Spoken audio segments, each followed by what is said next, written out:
call it the big time. Got your name in lights. Now you're gonna shine. Got 'em in your sights.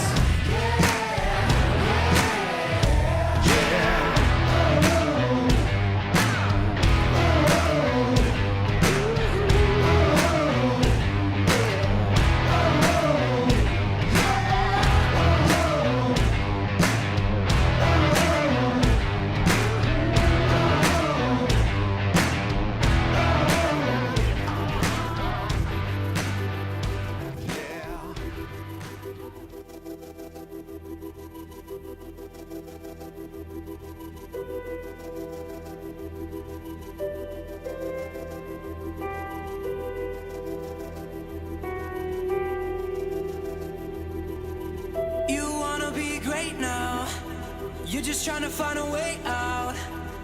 I don't want to tell you how to live, but I just don't want you to miss. And I don't mean to scare you. I want you to live, and I dare you to give this life all you have. Yeah, all you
is Mustang Baseball Live on Tradio.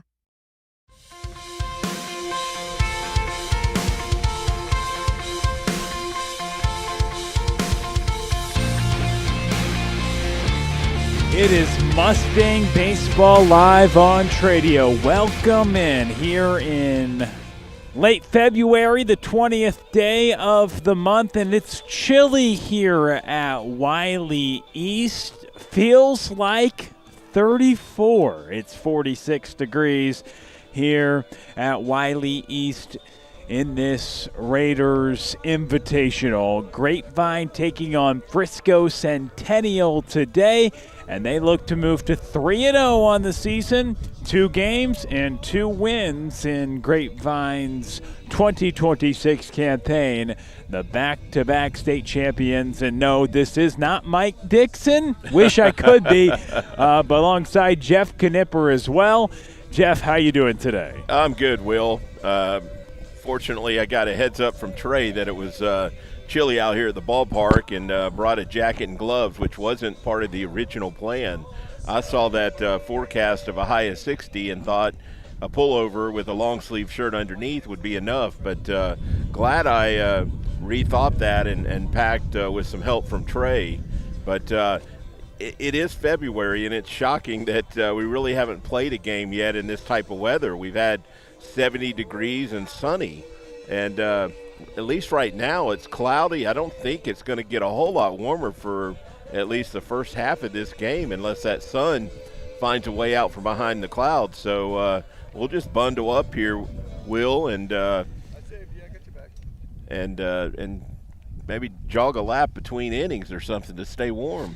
You're talking about us jogging? Well, a fast walk for me. I'm sure you still got a jog in you. I have a jog in me, but as we focus on the Mustangs, Jeff, your impressions from yesterday's win. It was another dominant effort. I know came on mentioning Grapevine coming into this game. They're 2-0. Early on in the season, they win 11-1 Monday over Crowley, 10-4 against Wiley East yesterday. They take on Frisco Centennial here today. The Titans, they're 0-1. They lost to Anna yesterday, 3-2, in a game where they only managed to have a couple hits. So your thoughts on yesterday's victory for Grapevine, scoring 10-plus runs again for the second straight game to begin the season? Well, yesterday's game was a lot like game 1 of the season. Mustangs started out slow offensively, no hits yesterday through 2 innings, but again, another dominant performance on the mound. Luke had, I believe, 7 strikeouts in 4 1/3 innings, and he was followed by his older brother Lale, who also looked good out on the mound. Mustangs misplayed a couple balls defensively, and that accounted for the runs that they gave up. But the bats, again, came alive in the 3rd inning. We had a bases-clearing double by Gianni in that 3rd inning, followed up by Connor Ray hit a bomb to right field that we knew right off the bat was getting out of here. So it was another comfortable win for the Mustangs. And looking at their starting pitcher today warming up, that's Vinnie Slapa.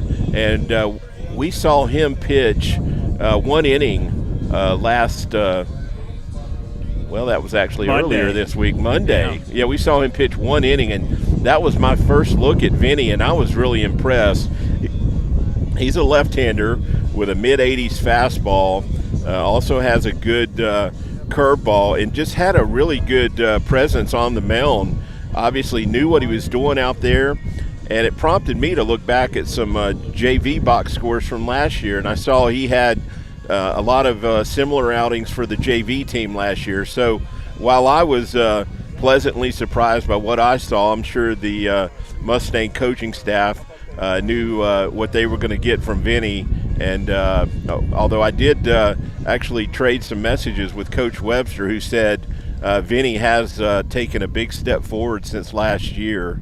So that's what development in the program's all about. You know, you get these kids a year at the JV level, and rather than have them sit and watch in varsity, they get those reps at the JV level, and then when they get the opportunity to show what they can do on the varsity level, they're prepared and ready for success. There is Coach Webster. See on the screen now, getting his team ready for game number 3 of the year. 10 for the final yesterday, 8 hits for the Mustangs in that game. 2 coming from Zack Goldstein, 2 coming from Gianni Corral. He had 5 runs driven in yesterday, half of the production on offense for the Mustangs. It was also a 2-hit effort for Connor Ray as well. Those were the Mustangs who had multi-hit efforts. Lale, Esquivel, Gianni Corral, and C. Ray, all with extra base hits. Connor Ray had 2 of them, a double and a home run. Pretty impressive day at the plate. He went 2 for 3, a run scored, 2 RBIs, 2 extra base hits, got on with a walk as well, and Corral had 5 RBIs. Who did you decide on your player of the game? Did it come down between Corral and Ray, and who was your pick, Jeff? Well, I kind of second-guessed myself. When we left the ballpark yesterday, I thought Gianni was the right choice, but when I took a second look at it, Connor Ray had 6 total bases at the plate. He had that home run and double, and while Gianni's 5 RBIs is impressive, as a hitter, you really can't control what happens in front of you. You can't control how many guys are on base. So that's why the RBI stat, at least in the sabermetric world, doesn't have quite the value that it used to have. They look more at things like OPS, on-base percentage, because those are things as a hitter you can control, whereas RBIs are largely dictated by what happens in front of you as far as the batting order. So, do you subscribe to that thinking as well? I still put a lot of value in RBIs. I mean, I want to see a guy, if he's hitting in the heart of your lineup, at least approaching 100 RBIs or exceeding that number. So I do like to see what a guy hits with runners in scoring position, because that is a number you have control of as a hitter, but you just don't have control of how many times you're hitting with guys on base. There is value in it, but I see the sabermetric side where, hey, RBIs are largely out of your control.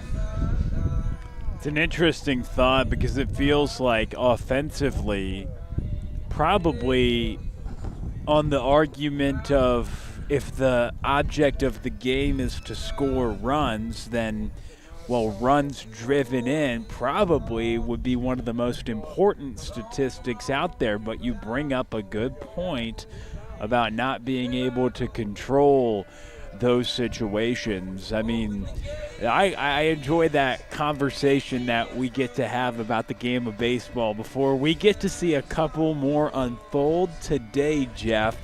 Happy to be alongside you this morning for some baseball. About 5 minutes away from first pitch, they're exchanging lineups with the meeting right now between Centennial and Grapevine. The lineup pretty similar, Jeff, to what we saw a day ago. Luke Esquivel out in left field now. Goldstein hitting second and center. Jorvorskie Lane in right. You got Lale, Esquivel at third. Corral hits fifth. He's catching again. You got C. Ray at short. And then following the lineup pretty similar as well, you got Nomar at first, Santiago, the designated hitter, Vinny, as you mentioned, pitching, and then Will Newton will round out the lineup. Yeah, offensively, I believe that batting order is exactly what we saw yesterday, and it produced 10 runs yesterday, so not a whole lot of reason to change things up there. Just a couple guys who had big days that we didn't mention. I know Zack Goldstein had a 2-hit day. We mentioned Connor Ray had that home run and double. Gianni had 2 hits and 5 RBIs, but I believe Lale drove in a run or 2. I don't have the box score in front of me. Maybe wrong about that. No, he did drive in a run. He went 1 for 3, scored 2, and walked as well. Had that double. Well, and kind of touching on what you mentioned earlier, the name of the game is scoring runs. So, there's an argument that, hey, runs scored and runs driven in are the 2 most valuable statistics offensively to look at. Well, the flip side to that is that's why I think the Major League scouts have fallen in love with power is if you got a guy that hits home runs, at minimum he produces 1 run when he does that. Obviously, if there's guys on base. He's driving 1 and he's scoring 1 himself, right? Yeah, if there's guys on base, you clear the bases. All right, we'll be right back. First pitch coming up. Thanks for watching Mustang Baseball Live on Tradio. We hope you are enjoying the game today. We have a goal to reach 20,000 subscribers by the end of the spring. We need your help to reach that goal. Please take the time now to like today's game and subscribe to our channel so you can be notified when other content such as highlights is being released. These metrics on YouTube allow us to use new capabilities and continue to evolve your experience watching. Tradio began with Mustang Baseball Live in 2017, and we are here today because of you. We are grateful for your support. Be sure to share this game with your friends and family. Go Mustangs!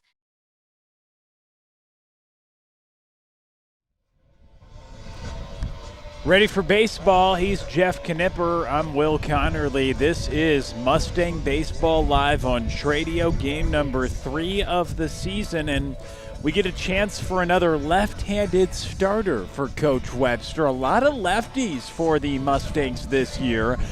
Of course, Luke Esquivel, the ace of this staff, but get a chance to see Vinnie Slapa. What do you want to see out of him today? Well, I really just want to see a lot of what I saw Monday, just peppering the strike zone with that fastball and then keeping the hitter off balance with that breaking pitch he's got. Looks like he's got a changeup right there. He just threw warming up. Honestly, he was very impressive Monday night. Again, it was only 1 inning, so I guess the objective today is let's see him do it over a 3, 4, 5 inning stretch. Luke threw 55 pitches, I believe, yesterday, and I would expect Coach Webster to have Vinny on a similar pitch count. So let's see if he can at least get us 4 innings of good work with that 50 to 60 pitch count.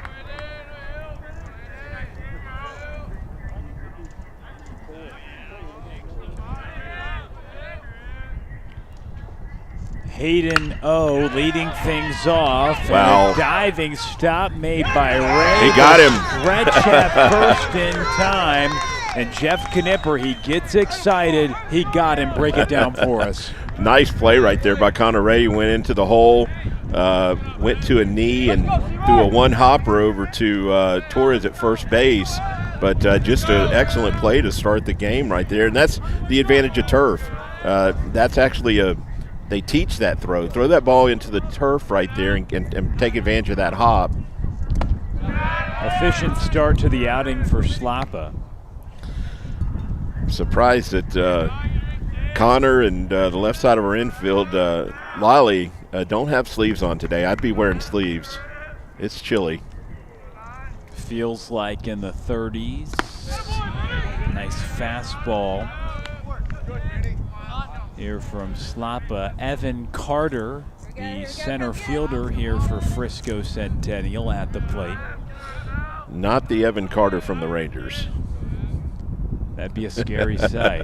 But we appreciate the clarification. So Luke Esquivel, Zack Goldstein, Jorvorskie, Lane Jr. left to right in the outfield. Lale and C. Ray, who made the play to begin the game. On the left side, Newton and Torres on the right side. Corral catching, Slapa pitching the 2-1. And it's a 2-ball, 2-strike count. So Evan Carter, not the Rangers' Evan Carter, who Well, Texas is hoping for a big season for the young man who's dealt with some injuries throughout his career. Yeah, so they're projecting him to hit 9th in the lineup, so not going to try and put a whole lot of pressure on him this year.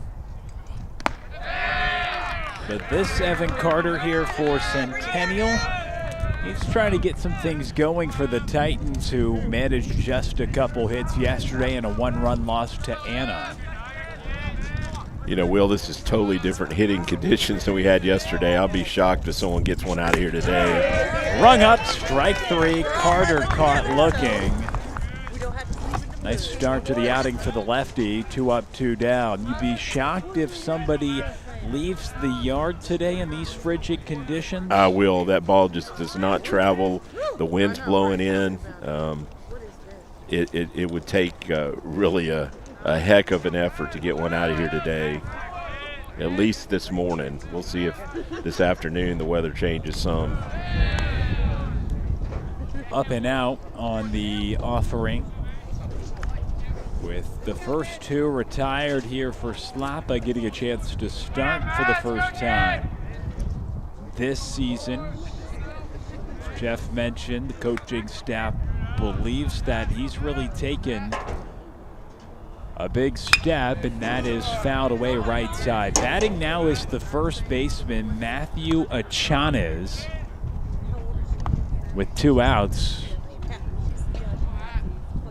Vinny is a senior, and that's kind of the route that a lot of these kids take to the varsity team is, you know, they'll pitch on that JV team as a junior or even, you know, if they're a position player, and they don't see time on the varsity field until they are a senior. And again, I think it's better to get those reps in at the JV level than just watch at the varsity level.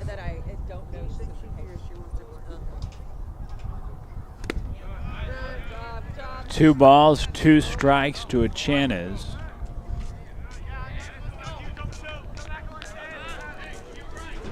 Slapa struck out the side in his inning of work on Monday, trying to retire the side in order. It is up and out. Jeff, I found that he is going to Scottsdale Community College. The lefty, you mentioned it, mid-80s, top out at 87, I believe, on Monday with an 84 to 86 fastball and a curveball, high 60s, low 70s. You do see he has some of that sweeping action. That's going to stay in play, I believe. Yeah, here comes Nomar to make the play. He got it. Your belief is correct. Good call, Jeff Knipper. Side retired. We're back next.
So it's Hayden O, the MIT commit, who will toe the rubber. Certainly the best player for the Titans. And well, he'll work here against Luke Esquivel, looking for a better day at the plate today. He went 0 for yesterday. Jeff, you mentioned you guarantee. I don't want to misquote you because I guess I misquoted you at times yesterday, didn't I? I did guarantee a hit today, so I'm expecting Luke to make me right on that. He doesn't go hitless 2 games in a row. But no, the pitcher, I don't think I've ever seen a kid in high school baseball going to MIT. That's impressive. Very, very good test scores. Obviously, yeah. I love the name, Mason O. That's just one letter last name. Yeah. O kicks, delivers, and it's fired for a strike. And I believe, correct me if I'm wrong, but I think you just said that you guarantee he doesn't go 0 for again. So he could draw free passes throughout the day, and that could get you out of it as well. But I'm with you. For a guy who nearly hit 500 for most of last season, you're not going to see many occasions where he is held hitless. And so he works here against Hayden O, the leadoff man, the pitcher. He was the district player of the year a year ago for the Titans, and that's who they toe the rubber here against this Grapevine lineup. Fouled away. O's got a good fastball, so Mustangs again. We saw a starter yesterday that was bringing it about 88 is what we clocked Trent Jones at, the starting pitcher yesterday. Mason O may not be at 88, but he's probably around 86. On a cold day, it's not a whole lot of fun. Hayden O, my bad. And he strikes out Luke Esquivel for the first out here in the bottom of the first inning.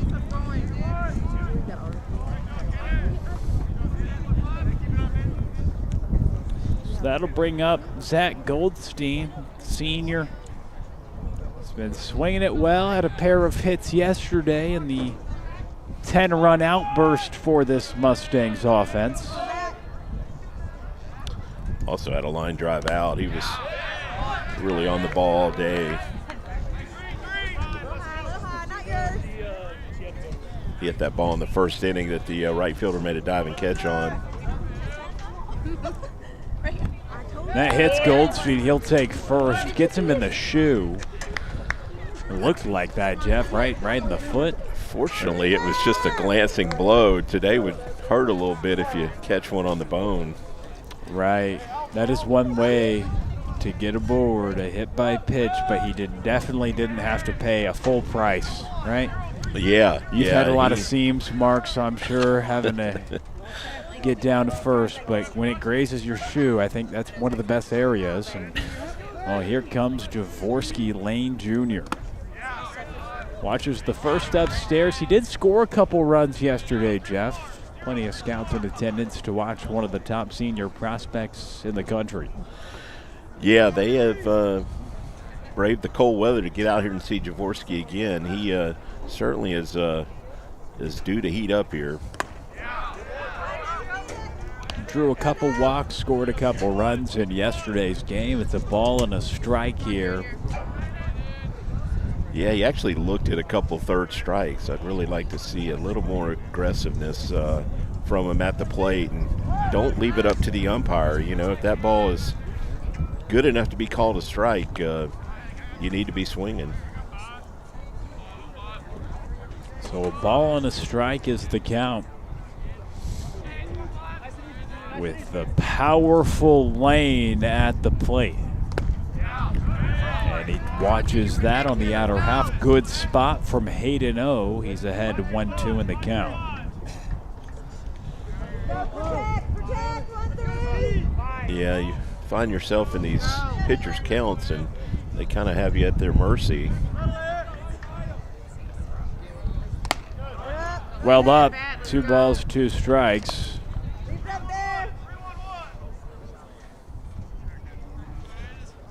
Coach Webster's running through some signs there. Let's see if he turns Zack loose right here. Not a big lead over there. He is going. Lane chasing, but Zack is able to get to second in time. Jorvorskie Lane Jr., though, expanding the strike zone, 2 outs. Yeah, that curveball was just hard to get to, and at least we did get that runner in scoring position.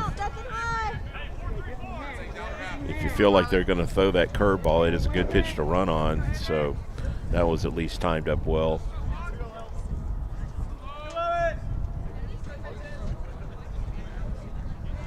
So Lale, Esquivel,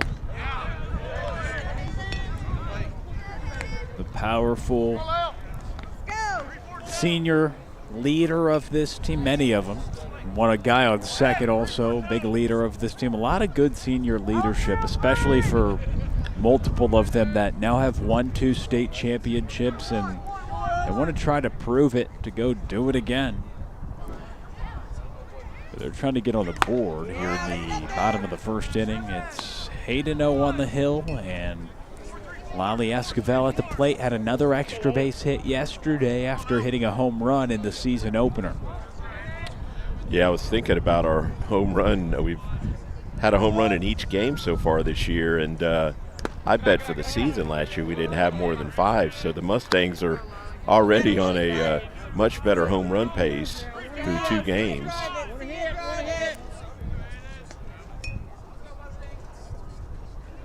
Yeah, Lale. A prediction I will not back down from is Lale will hit more than 1 home run this year. He got that one in game 1, and I look for him to hit at least 3 or 4, if not more. Has had 1 last year and then matches that total in the season opener. And they didn't have many home runs. We mentioned it yesterday. Gianni Corral led the team last year with just 2. A 3-1 friendly count. Maybe we could see a friendly hack instead. Lale Esquivel seems a little frustrated after taking that for a called strike, but it's a full count. Yeah, obviously that curveball, he wasn't looking for it, but got 2 strikes. Lale's he's a good 2-strike hitter.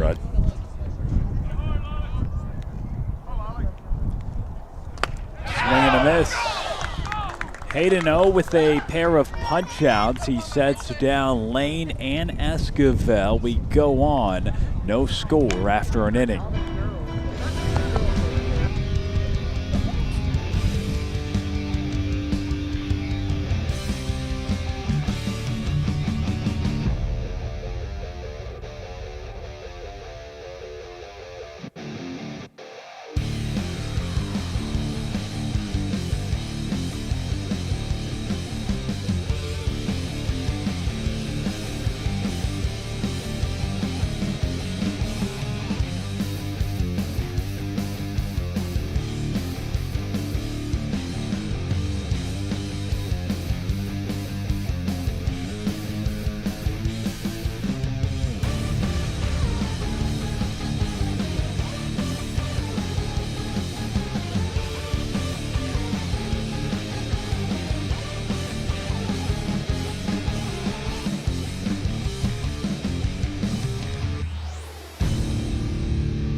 So we are in the first of a Tradio High School baseball doubleheader. Just so happens that Tradio does all of Grapevine's games, but also Fort Worth Christian, a new client for the company this year, and they so happen to play at the same location, same tournament, and back-to-back games as it misses up and out. Slapa, Jeff, you mentioned it yesterday, and I completely agree. It would have been kind of cool to see the two teams play against each other because they're both so talented. Obviously, we don't get that, but we get a chance to see them both in back-to-back games and back-to-back days, doubleheaders playing different opponents. Yeah, if I had been drawing up the schedule for the tournament, that would have been a matchup I would have penciled in. But we'll just have to imagine how that would turn out. But the teams – They want to put you on the screen again, Jeff. Okay. There you go. The teams offensively and defensively are very similar. I think the Mustangs have an edge on the pitching mound. Oh, yeah.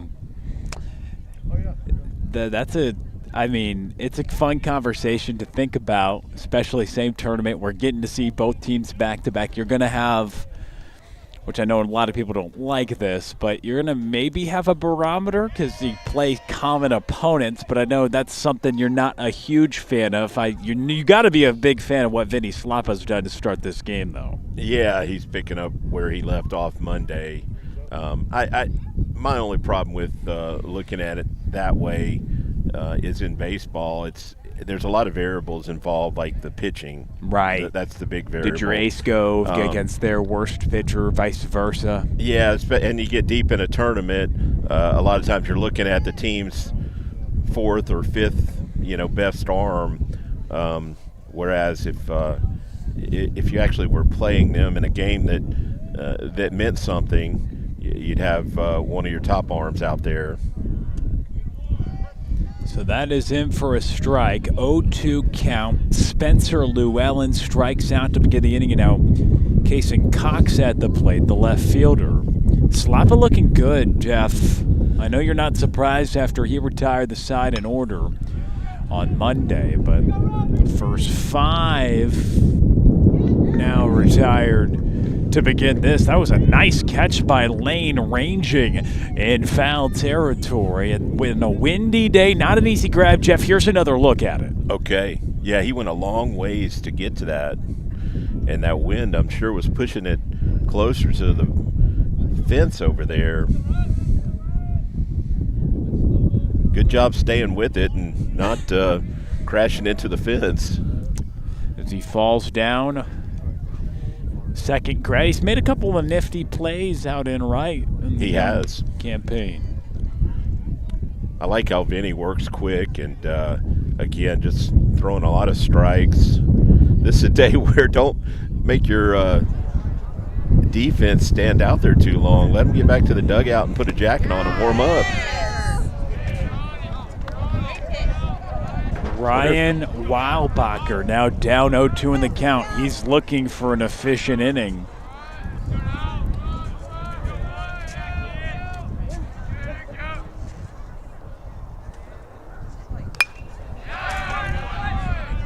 Good 0-2 pitch right there. Just had him reaching for it. Make them hit your pitch if they're going to hit anything 0-2. Slapa set, kick, steals, swing and a miss. Vinnie Slapa's locked in, 6 straight retired to begin the outing for the Southpaw. We'll be back next on Tradio.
Bottom of the second inning, no score. Jeff Knipper, Will Connerly with you here.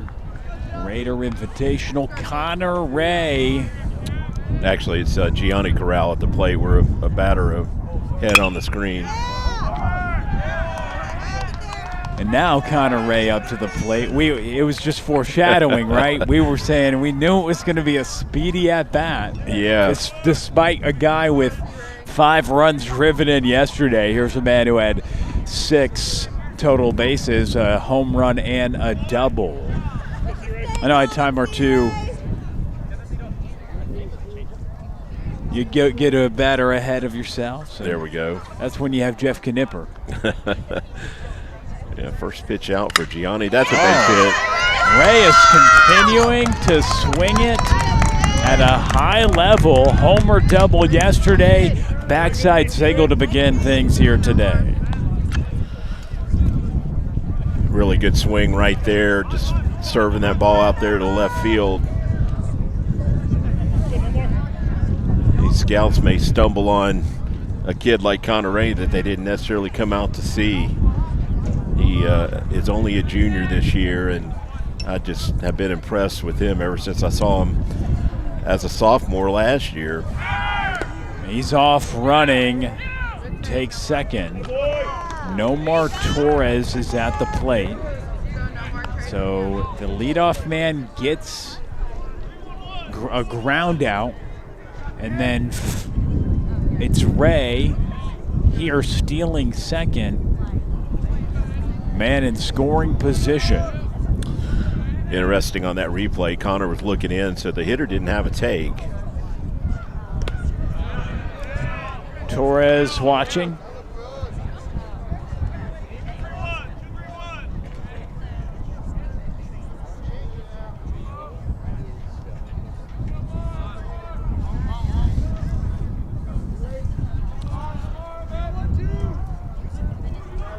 Two balls, no strikes, make it 3-0 count here to Torres.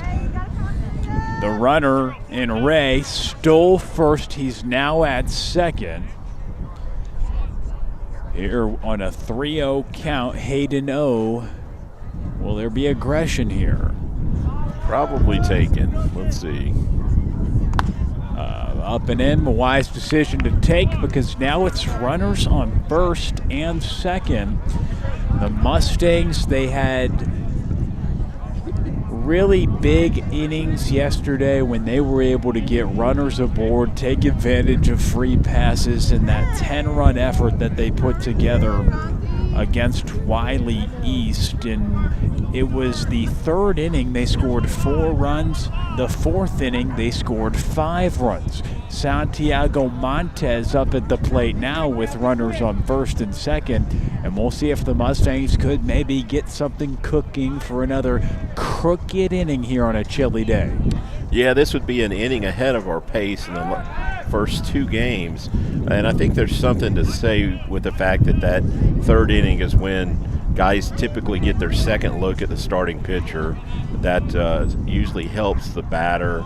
He's got a better idea what to look for and when he might get it.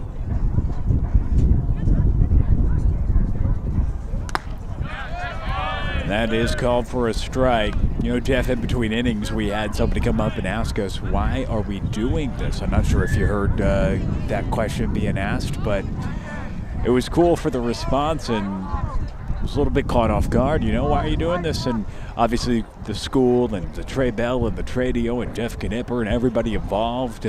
But if he had that question, I'm sure many people probably have similar questions. As that scoots to the lengthy backstop and Ray, it takes a big round. Around third, he'll stay put there. Each runner's advanced 90 feet. Runners on second and third now, 2 in scoring position. But I found it interesting, Jeff, just because we're trying to highlight these great student athletes at the end of the day.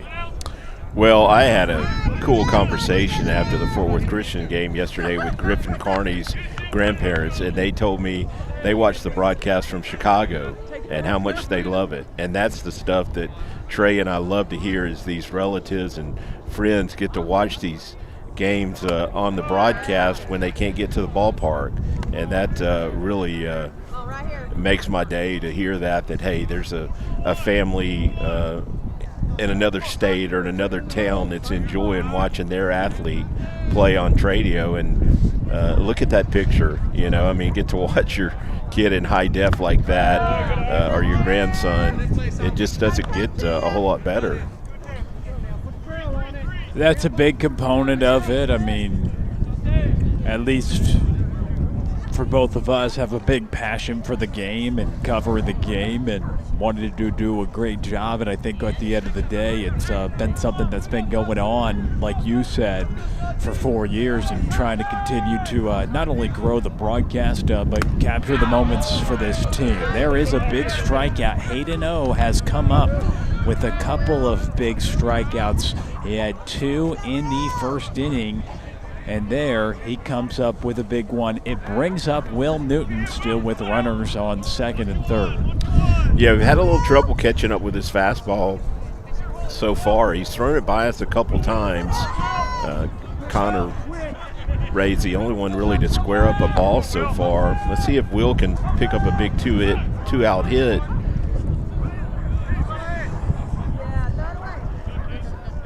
So second and third. 2 outs. Hayden O, an inning and 2/3 of action. He's allowed 2 base runners on the base paths now. 1 hit and 1 was a walk, but 4 strikeouts for the right-hander already through an inning and 2/3. It's called a strike. Yeah, I don't know if the umpire has a big zone today, but we are taking a lot of fastballs that look like pretty good pitches from here. But again, I'm not behind the plate. I don't have a good angle. The 0-1. So in the first inning, misspoke for a moment, said he had 2 strikeouts. He struck out the side. Did allow a base runner on a hit by pitch, but struck out the side. 2 have reached this inning, 1 on a hit, 1 on a walk. So 3 base runners, but 4 strikeouts. A 1-ball, 1 strike count with 2 down. Newton, though, trying to flip the lineup back to the top. And he fouls it away. Good cut right there by Will. I think that was a slider that hung up a little bit, and Will fouled it straight back. Newton, from at least the stats I found, we mentioned it, 2 for 21 last year and 2 hits opening night. Trying to continue that production here in the first tournament. And he grounds it to short. On to first. It's in time. So Hayden O allows a hit and a walk. Gets out of it with the ground ball.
Scoreless game, top of inning number 3.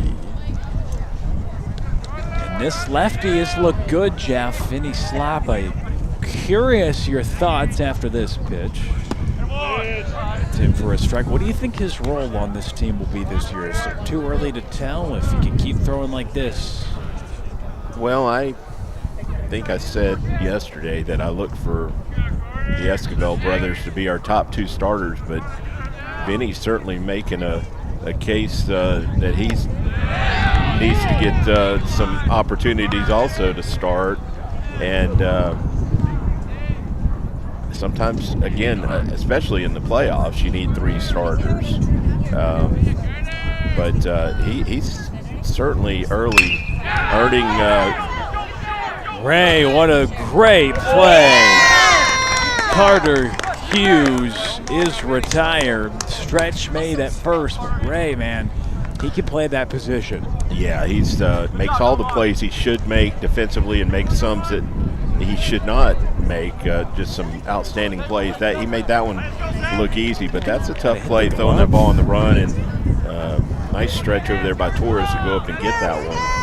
Oh yeah, that's a tough stretch to make in the cold. It looked like it might have grazed off Slapa's glove as well. It came right back up the middle. That's initially on a ball right up the middle that nearly hits the pitcher, will get through, but it wasn't hit very hard, but still hard enough where it was impressive for him to range over to get to the middle and get rid of it so quickly and beat the runner to the bag by multiple steps. I mean, that's just show he's very smooth in the field from what we have seen. And now it brings up the 8th hitter in the lineup, Caden Rispow, up at the plate now.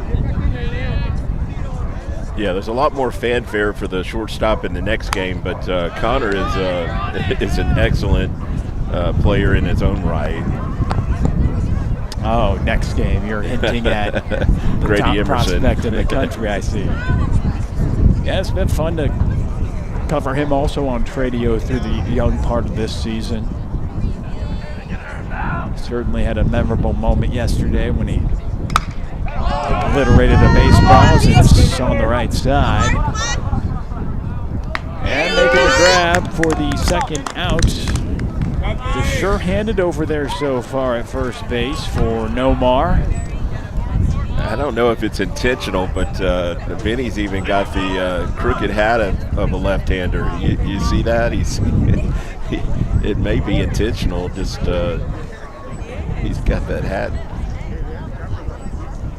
tilted to the right. I definitely noticed it. That's a lefty thing, you're saying? I don't see right-handers do that. Wharton Dyke grounds it to Lale.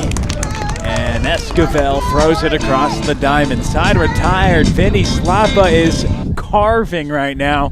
We're scoreless on Tradio. He's getting the Mustangs back in the dugout in a hurry, so I know they appreciate that.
They call it the big time. Got your name in lights. Now you're gonna shine. Got 'em in your sights. Yeah.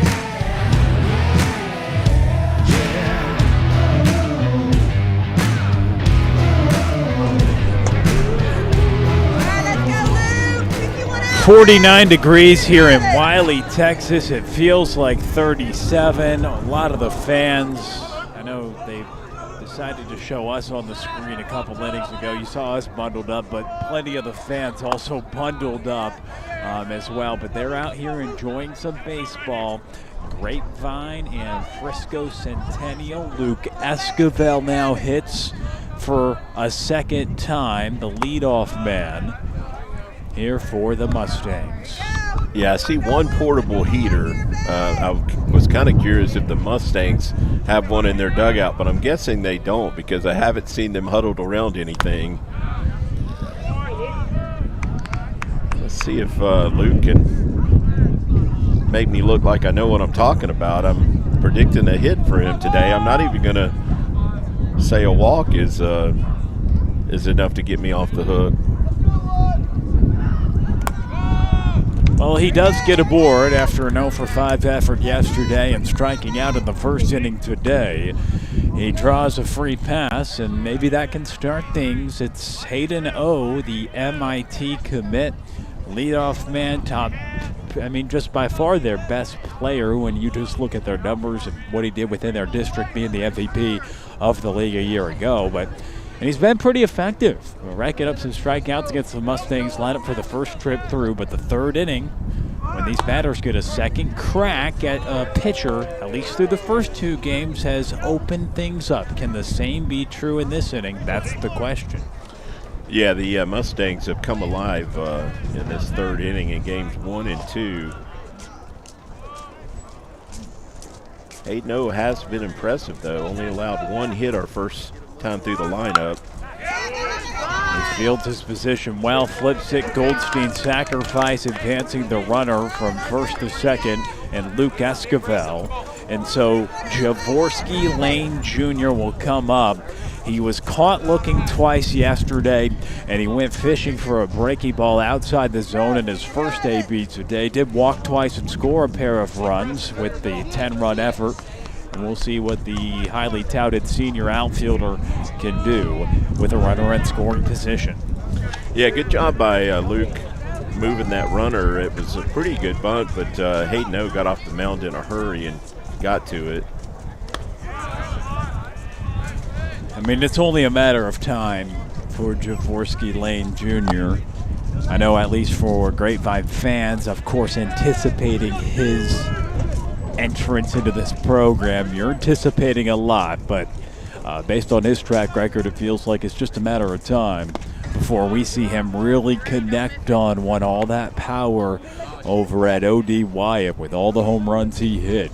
You think this is a Mustang team you mentioned on pace to be hitting more homers this year, 2 through 2 games after not many last year? I think this guy could be a big reason why you could see that long ball total be much higher. Yeah, definitely. I don't think they'll add to the total today, but I definitely think this team is gonna double or triple as many home runs as they hit last year as a team. And Lane, a big part of that. Certainly the guy on deck, too. Lale Esquivel has the power. But you're right, tough on a day like today in the 40s. Up and out, though. Lane draws a walk, no pitches around the zone. There was an open base, and it looked like Hayden O was definitely proceeding with caution for a guy who has come into the fastball pretty effectively during this game.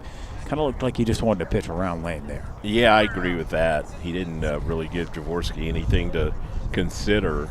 But we talked about this yesterday. If you want to pitch around Jorvorskie Lane Jr., good luck, because Lale is a very good hitter and hits for power. and led the team in RBIs last year, I believe. So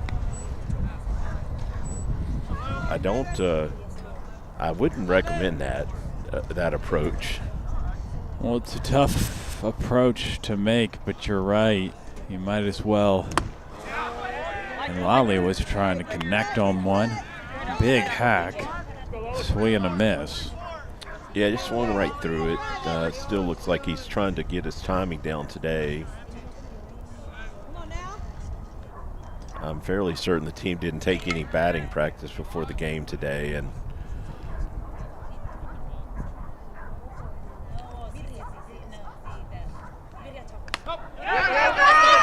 runners advance to second and third now.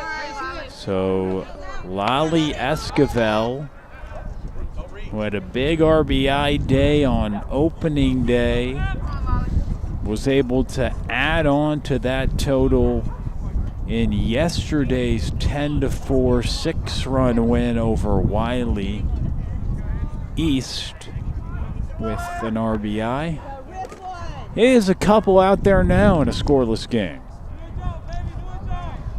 with the infield pinching in.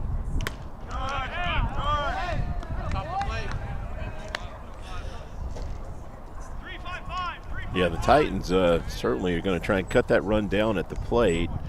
Surprisingly, their left fielder is really deep out there, showing a lot of respect for Lale, which he's earned that respect, but the way the wind's blowing, I don't think anyone's going to challenge that wall today. 3 balls and a strike here to Lale Esquivel. He's got an extra base hit in each of the first 2 games this season.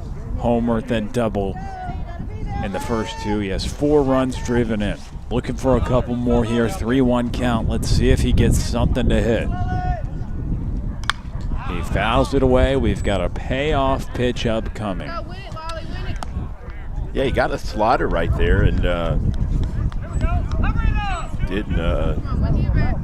fouled it back. I like the aggression, though. I mean, he could have just taken that pitch if he was looking fastball, but he's looking to drive the runs in, and I like that aggressiveness out of our cleanup hitter.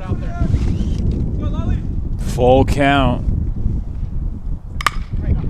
He grounds it to short. They look for the play at the plate. Luke Esquivel in a rundown at third. And Lale will get all the way to second. And now another rundown in the works. And they look to go make the tag. And Grapevine still trying to get into the rundown, and they get everybody safe. What was that? Wow, I think, the Mustangs were going to be content with just second and third and give up an out, but we ended up with bases loaded, and the Titans didn't get an out. So, I mean, heads up base running there by the Mustangs. It was Lale who got all the way to second. Then they told him to go back as Lane started to head back to second. And then it was Luke who got in the rundown. They weren't ever able to catch him. He got back to the bag safely each time, but right before he got to the bag, because 2 can't occupy the bag at the same time, it was Lane who then started running towards second, and then if they didn't want to opt to get in a rundown there, that makes a potential run. So then they just said, well, for Frisco, Centennial, we're just going to hold on to the ball and not let a run score. We can guarantee that if we hold on to it, but instead, everybody's safe. So a wild sequence that ends up loading the bases for a guy who had 5 runs driven in yesterday here in the bottom of the third. Excuse my long-windedness, but that was an interesting play. Good luck trying to score that one at home. yeah, no, that was a good description there, Will, and I was going to let the replay speak for itself. But did it already speak? Did it speak to us? I didn't see it, but yeah, no, heads up base running by Luke. He was going to be out at the plate, so he froze right there, and I think the objective typically there is just to get Lale to second base, but we came out even better than that. Titans are still going to play in here and try and cut that run down at the plate, and it will be a forced play. So if possible, you'd like to see Gianni try and elevate something to the outfield. Elevate and celebrate. That's what he did yesterday for sure. We also saw a unique situation where a bunt scored 2 runs yesterday. You talk about the base running right there. Without an error, I'm not sure I've ever seen that. That I think it was a first for me, and that's, about 50 years of baseball. So you had a bunt, drive into, a rundown that leads to the bases loaded, 1 out. Just some heads-up movement on the base paths these last couple days here from the Mustangs. And that is a strike. So Hayden O trying to work around some trouble. He struck out the side in the first, worked around a hit by pitch, but he's got him juiced here for Corral. Gianni was taking that 3-0 pitch, but he'll be swinging here if he gets something he likes. Grounds right side, and that's booted.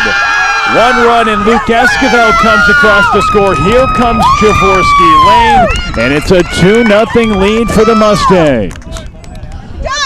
That was a turf hit right there. I think they'll give him a hit because I don't think they would have been able to get the out at first base. But just pounded that ball into the turf. It took a big hop to that second baseman who just couldn't come up with it. I don't think they were going to make the play anyway, especially with the first baseman not even covering the bag. That was it. I don't know why the first baseman didn't go to the bag.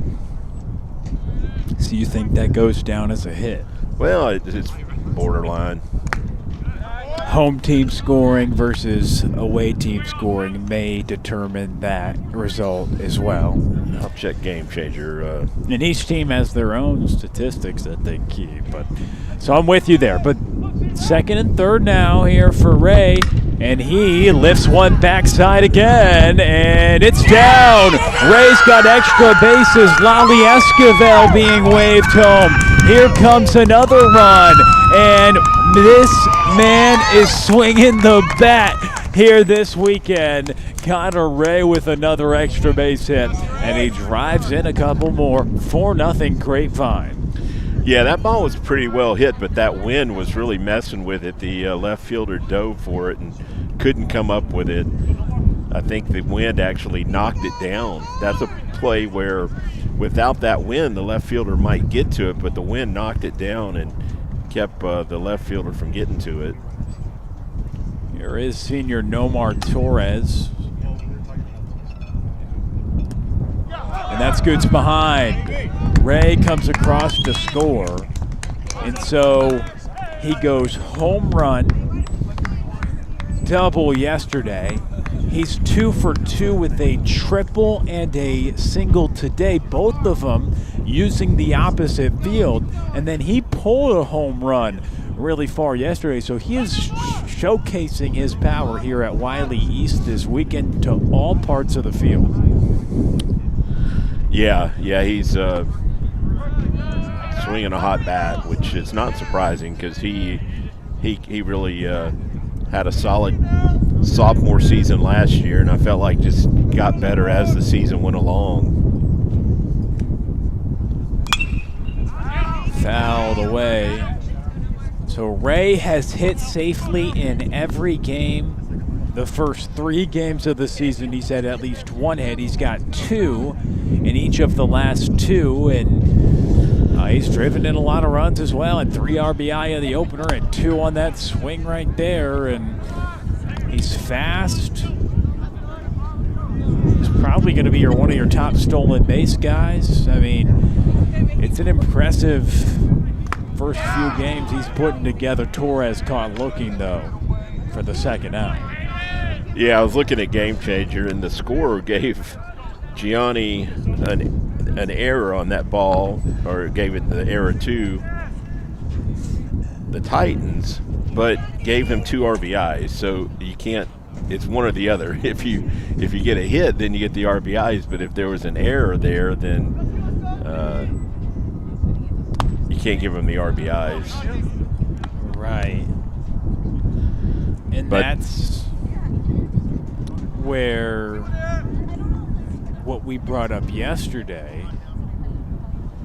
sometimes that application can allow you to do things that typically aren't allowed under the rules. So for example, the bunt yesterday. But anyway, it's another third inning, Jeff, that this Mustangs squad has opened things up. And I think you're really onto something with the second time through the order, because in game one, it was 4 runs in the third inning. In game two, it was another 4 runs in the third inning. And now they have 5 runs in the third inning. The second time through this order has been tough to navigate for opposing pitchers, and it's proving true again today. Yeah, that trend certainly looks like there's something to it. You have more analysis? Any more breakdown on that? Well, in addition to the fact that the hitters see the pitcher twice, Hayden O's now up to 65 pitches. This early in the season, he probably hasn't thrown, and as well as the other pitchers we faced, once they get over that 50 pitch count, that's probably the most pitches they've thrown at least since summer ball. I doubt they pushed it that hard in the fall, so maybe there's a little fatigue on the pitching side of the house, but I think the biggest factor is our hitters get a little more comfortable at the plate and know what to look for. Okay, so Montez gets aboard, and now it's Godet running over there, Jeff, at first. Yeah, Connor Godet. Newton at the plate as well.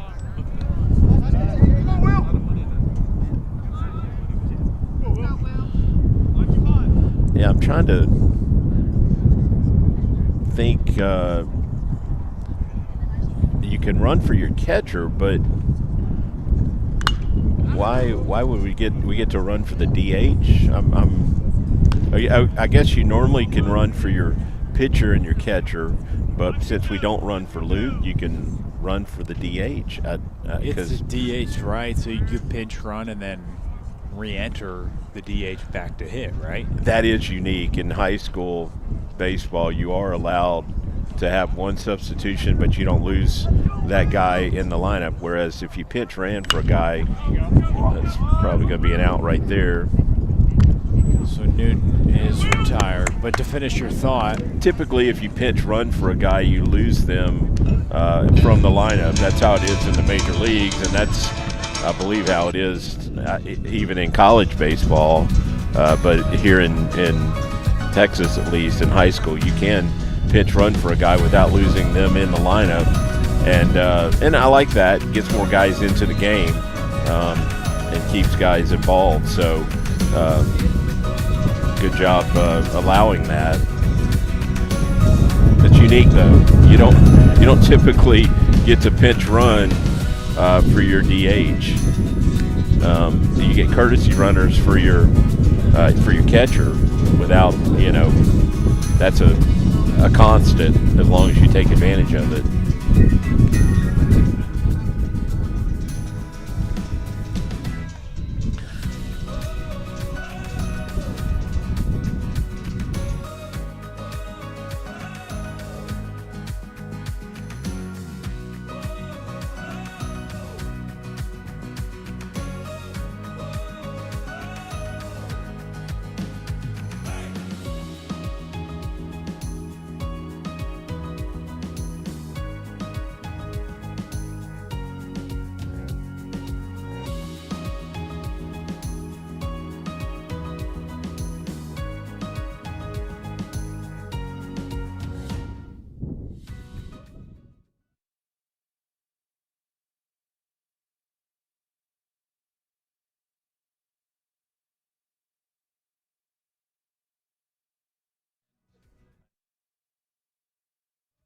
impressive effort for Grapevine in the third inning. It's been their inning.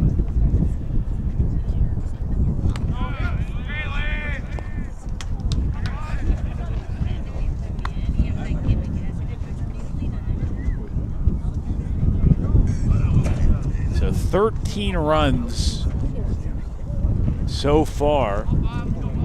Okay, yeah, I wasn't here, and Will And Slapa upstairs, but 13 runs combined in the third inning through the first 3 games. That is something to be said about that for sure. But now, speaking of the second time through the order, Slapa doing that here to begin the fourth with leadoff man Hayden O popping out in foul territory, and the play is made. Torres doing a nice job. A couple of catches out in foul territory for the first baseman. Yeah, I believe that's the third ball he's fielded on an infield fly like that. But yeah, Vinny's been really efficient and effective. Only at 35 pitches here through 3 1/3 innings. So not a whole lot more you could ask of Vinny. He's just out there pumping strikes. We really couldn't ask for more. I mean, you know, a lot of people, they try to say things like nobody's perfect, right? But that is what Vinnie Slapa has been so far today.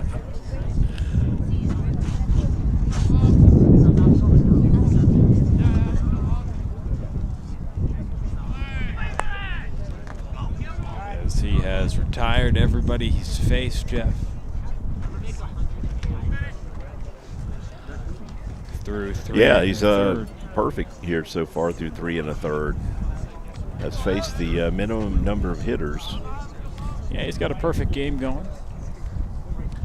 It's a little bit of activity down there in the pen. So just like yesterday we saw with Luke, they probably won't let Vinny throw over about 55, 60 pitches today. Even with a PG, even with a perfecto going, you think? You don't think try to. I don't think that's going to keep Coach Webster from sticking to his plan.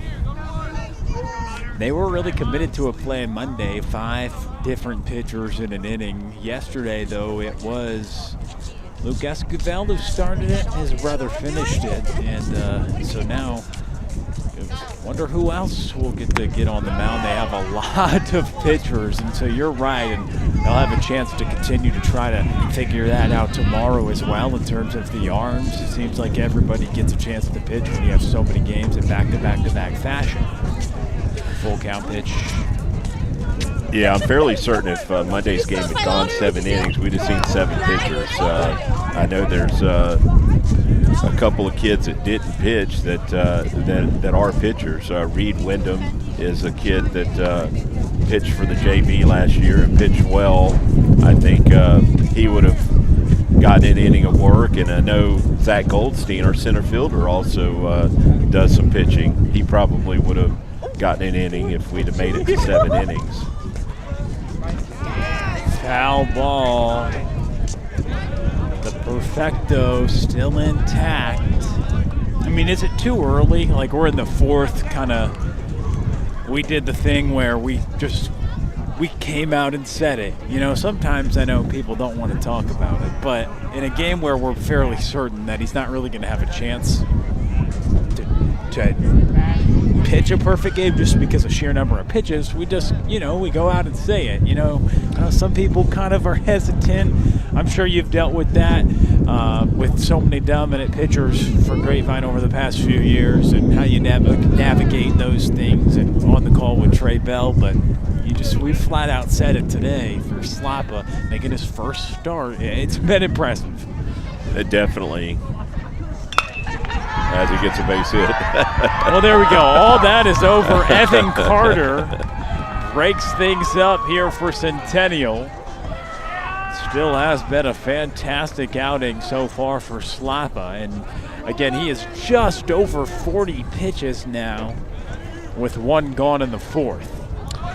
Yeah, the activity in the pen is a left-hander. I don't know exactly who that is, but another left-hander And I feel like the Mustangs already have more left-handers we've seen than last year. Luke was the only left-hander that did any significant pitching for the Mustangs. This is a decent move by this lefty, Slapa. Let's get another look at this tag. I mean, he looked to be in time, but boy, he had him leaning the other way. Exactly what you want. Little dribbler back to Slapa. He'll go to first in time. Two down. I do remember in the Monday game, Vinny made a pickoff move that was borderline balk, in my opinion. In fact, Michael Dixon thought the same thing, and I made the comment, well, any left-hander that has a good move is borderline balk. I heard that comment. That might have been the same move that had that runner going the other way. Why did you think it was a balk? Because the knee crossed? Is that the thing you were looking at? Because I didn't think he made a direct step to first base. I see. So you're not – because I know one indicator for the runner right can be with the knee. If it crosses, you're going to have to go home. Correct. But you're also talking about the step. If you're acting like that knee not only crosses but then starts going toward the plate, you can't then go to first, and you thought that was part of it as well? Exactly. That's the move I saw. I don't think his front knee came behind the rubber, but I felt like it was I don't want to tip off any umpires, but I felt like his knee was maybe coming towards the plate a little bit. But again, whatever you can, if they're not going to call it, then it's not a balk. We had a state championship game 2 years ago where we must have got picked off 4 or 5 times, and Trey kept saying, balk, balk, balk. And I think even Coach Washburn at first base thought the same thing. But if they're not going to call it a balk, it's not a balk. You've got to adjust to it. That's right. You see it once and maybe twice, but at that point you realize, hey, I've got to make sure he's going to the plate before I take a secondary lead. It's a really good point. Had a coach growing up that would always ask us, what is the strike zone? We'd say, okay, letters, top of knees, wherever the umpire calls it. So that was the messaging, just like you're saying. Well, it's like, and they, by the rule book, not bet a balk, but if the umpire doesn't call it, it's not. Just like if something's way up here, up at your eyes, they call it a strike. Is it a strike? Well, it shouldn't be, but it is. It is if it's called. Yeah, no, the umpire is going to show you the strike zone early in the game, and you adjust. And as long as he's consistent both ways, you don't have a complaint, or you don't have a legitimate gripe. I mean, obviously there's limits. He shouldn't be calling balls up at your eyes a strike. But you just want consistency from the umpire. So Spencer Llewellyn is at the plate in a 5-run game with the full count pitch awaiting. It's low, and that's ball 4. So runners on first and second. The left-hander, who was perfect through 3 1/3, has now surrendered a pair of base runners here in this top of the 4th inning. It brings up Kaysen Cox, the left fielder. Yeah, I think Coach Webster definitely would like to see Vinny finish this inning. There's 2 outs, but this could very well be his last inning. And that is foul back. Good fastball right there. There's one thing we haven't talked about today, and if you would tell me that you are always big on your IDAR, so I was wondering what you thought the lefty was at today, mid to upper 8s? I think he's probably at 85, 86 today. I don't think he's really done much more than that, but I think we're going to test my eyes here. Yeah. What does the radar gun say? Right. 84. 84 today. So, yeah. Colder day, too. I think he got up to 85 or 86 on Monday. Skied on the infield. And that's the 4th time. Foul territory, being sure-handed at first is Torres. Side retired, 2 stranded. Mustangs up by 5. Torres has had a workout at first base.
We're back in action.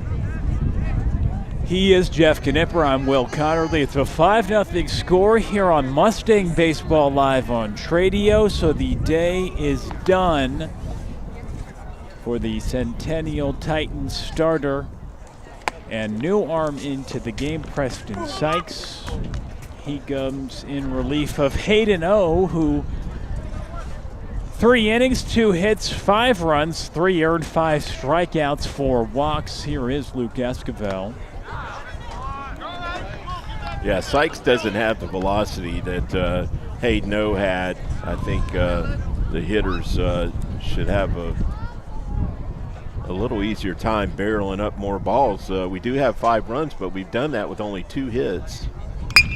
That's that pretty ball well is hit. smoked towards center.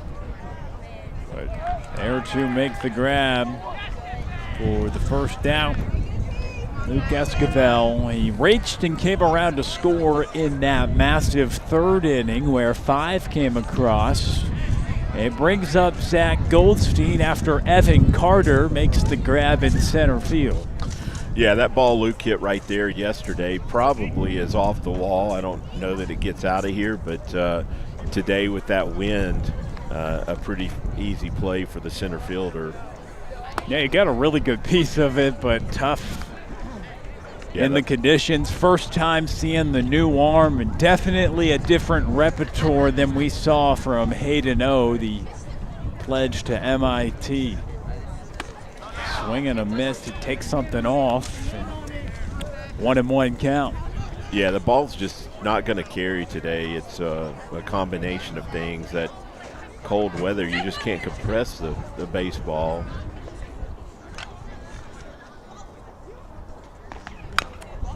Foul ball, Goldstein. That can't feel good on a cold day when you foul it off your foot. Yeah, fortunately it was kind of a glancing blow. He also got hit by a pitch in his first at bat, but escaped without any real bruises. I think it caught the bottom of his cleat as he kind of tiptoed around it. Wow. Again, so he's been hit by a pitch, and then a couple of foul balls down by the shoestrings. So a 1-2 count, Goldstein. Yeah, he's not wearing the chin guard too that a lot of left-handed hitters go to. Coach Webster was just telling him to sit back because again, this is a big velocity change from Hayden O, so the hitters have to stay back and wait on that ball. And that is pulled foul. So Centennial lost yesterday 3-2 to Anna. They only had 2 hits. They have 1 hit so far in this game. Grapevine has 2 hits, and they're all by 1 man, Connor Ray, who is swinging the bat at a high level. Another multi-hit effort after having a double and homer yesterday. He's continuing to square it all up, and there is the 3rd hit of the morning for the Mustangs, and Goldstein motors into second base. Yeah, that ball was just fair. I thought maybe he had hooked it foul again, but just inside the line right there to get a nice stand-up double. So that'll bring up Jorvorskie Lane Jr. Came around to score after drawing a walk in that 5-run 3rd inning. 1 out, Goldstein at the plate. He drives it down the line to get to second, and it brings Lane, who takes a strike. So 0-1 count here to Jorvorskie Lane Jr. with Goldstein at second. Just the 3rd hit here for the Mustangs. Comes in the form of a Goldstein double down the right field line. Yeah, let's see if Jorvorskie can get his bat going.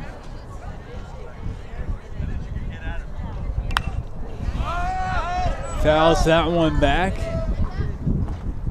And on to the softball field here at Wiley East High School. Raiders Invitational. plenty of different teams getting the invite. That's how these invitationals work, right? The home team just invites a bunch of teams, or? Yeah, there's a good mix of schools here for the Raider Invitational. Pulled foul, but do you see what so the home team, say Wiley East, does it work there? They're going to reach out to Grapevine and Frisco Centennial and Anna and Fort Worth Christian, and that's why it's the Invitational. They invite all those teams? I believe that's how it happens.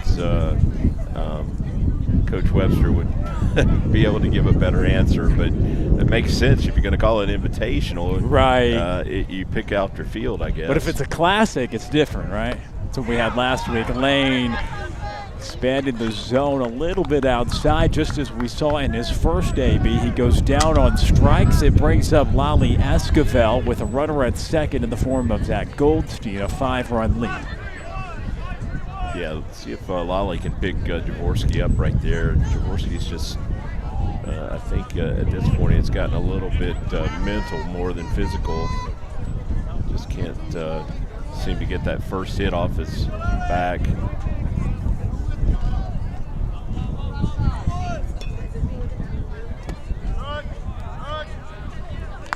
One ball here to Lale. Came around to score once in this game. Homer in game one, double yesterday.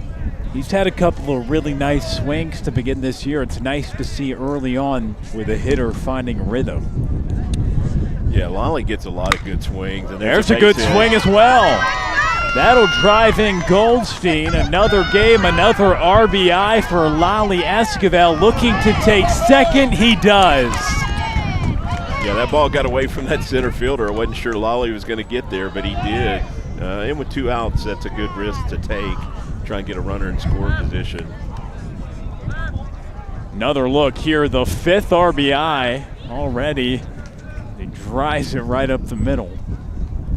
It was booted a little bit in center. Goldstein with the speed, though, probably would have scored either way. That made it a guarantee and ultimately allowed Lale to go take second. So keeping a runner in scoring position. Lale with 5 RBIs on the season, and it's Gianni Corral who had 5, Jeff, yesterday. Yeah, the score is coming out of the press box. They put the run up for Frisco, but that should say 6-0. They're going to correct that. Yeah, no way they were getting Zack at the plate there. That's going to probably fall. Yeah, they haven't given him credit yet, Jeff. You wonder if they will.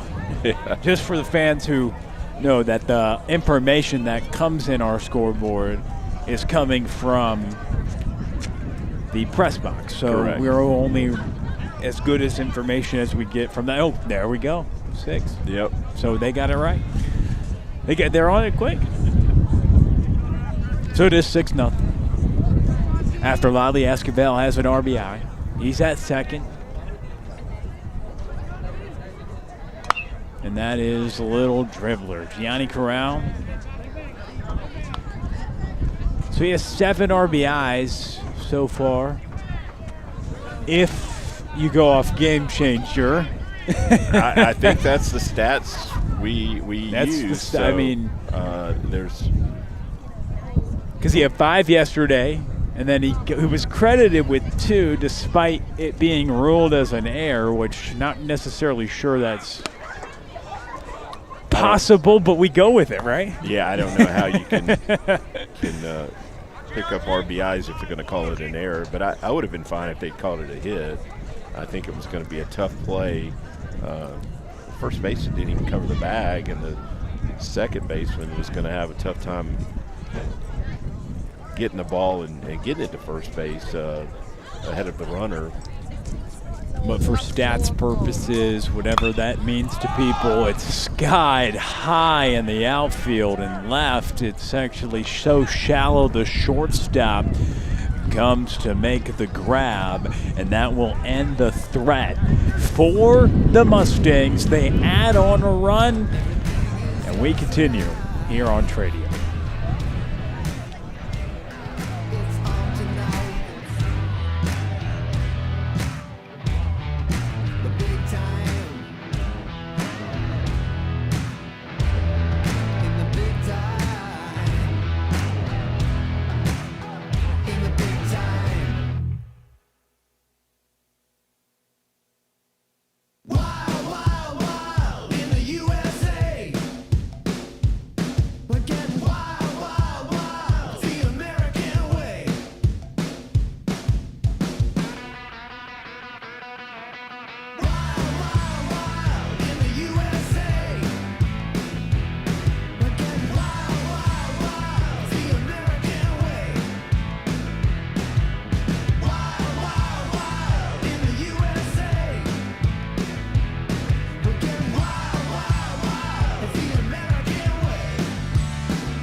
All right, Jeff, another lefty.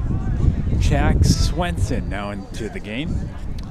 Yeah, this is a new face. Didn't see him pitch Monday night, and don't have any intel on Jack's. Another left-hander, so the third left-hander we've seen pitch for the Mustangs this year. And I mentioned earlier, Luke was the only left-hander that saw any action that I recall on the varsity mound for the Mustangs last year. So a good mix of pitchers that the Mustangs have rolled out so far. First outing of the year. Looks like he has a pretty good fastball in terms of maybe just the life on it.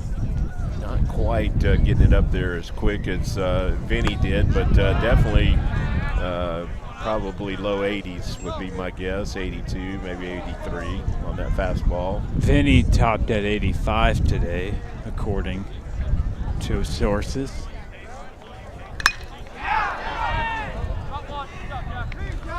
Guy is there. So, first outing for Swenson. You mentioned we'll get to learn of him throughout the season, but know he's a lefty, know he's new to the program. Luke Esquivel there, new to this Grapevine Mustang varsity squad here this year. So, Luke is able to make the catch in left. You wonder who else could maybe be called upon in this game to pitch. There is a hard one.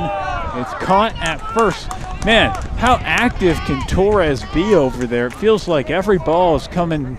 I remember they used to want to hide the defender at first. I mean, the ball's finding him over at first base today. Another look. Yeah, you'd be hard-pressed to find a game where the first baseman has this many unassisted outs. That's 5 by my count, which is at least twice as many as you would normally see, if any. But yeah, I think they'll ask Jax to finish this game unless he really has some long innings. Here we are in the top of the 5th inning. And then, so other candidates to pitch. You mentioned Goldstein. He threw only a handful of innings last year, right? But 4 2/3 is what I found. You've got, I'm saying for candidates for tomorrow.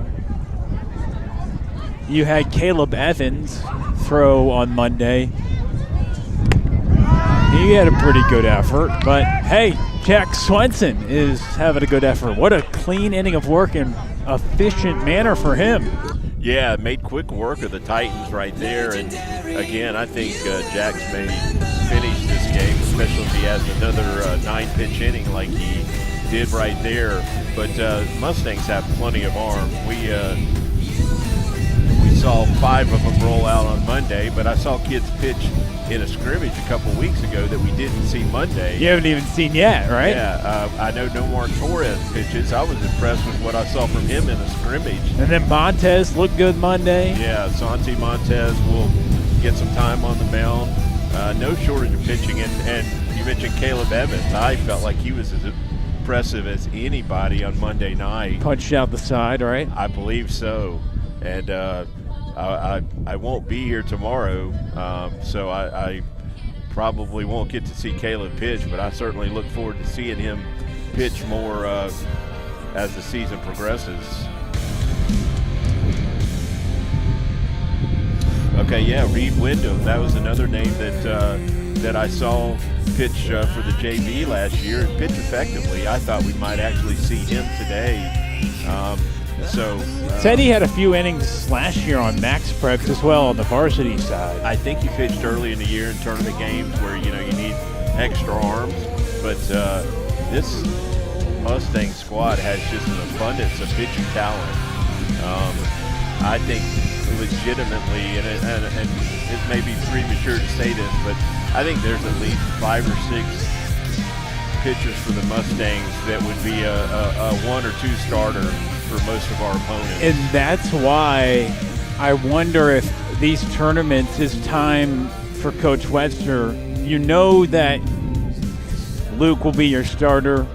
And I know we talked about Lale, but if you're getting these other guys who are effective, like a Vinnie Slapa, or you have these other pitchers that pitch so well, I mean, how valuable is it to have 90-plus miles per hour out of the bullpen as well, because he's your starting third baseman in Lale Esquivel?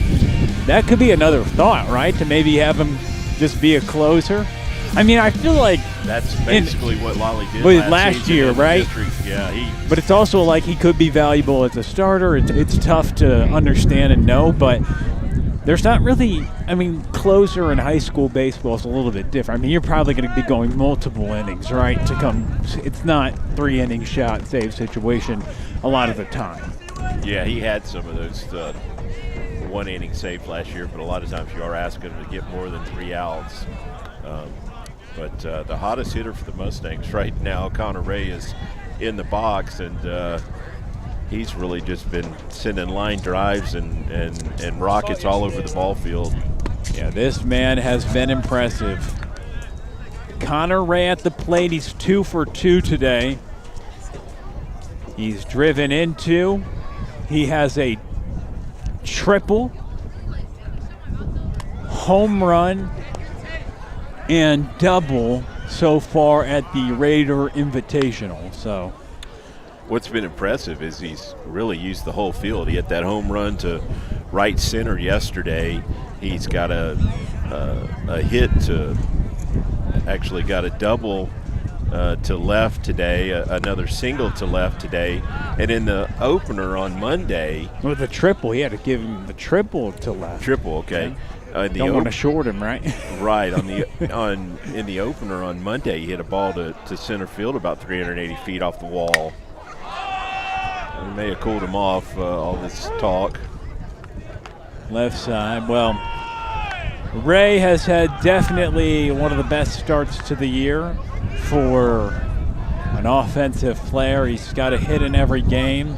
He has an extra base hit in every game as well. Already a pair of triples. He hit just shy of 380 last year. And I don't know about you, Jeff, but his play in the field has been really nice as well. You want a guy that's playing a position that's going to see more balls than anybody else to be able to be sure-handed, and well, he has made some smooth plays in the field. That is hit hard through the left side. Torres got a hold of it, and he's digging for second. Play at second base, not in time as it's bounced off the glove at second of Spencer, and Torres turned on it down the left field line. Yeah, good swing right there to get that barrel out, and good hustle to get to second base.